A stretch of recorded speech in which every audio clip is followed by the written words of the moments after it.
Hello viewers, in this tutorial I'll show you how to fix server unreachable error problem in Android phone.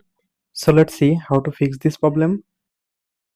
For fixing this problem, first of all, press and hold on phone call apps and then tap on I button or app info. Now scroll down, tap on storage option. Now tap on clear data, tap on delete. Now press on back button, tap on force stop, tap on OK to confirm. Now go back to home screen, swipe down notification bar and then turn on flight mode for 1 minute.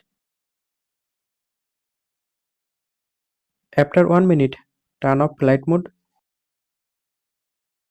After turn off flight mode, now go to settings.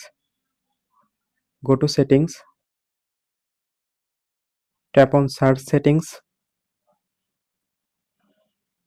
Now search reset mobile network settings.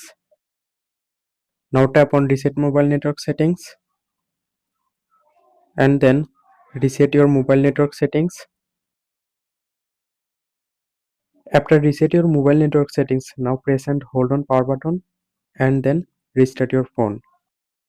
After following all steps, hopefully your problem will be solved successfully. If still you are facing this problem, that means the problem is not on your phone. The problem is on the phone of the person you are calling.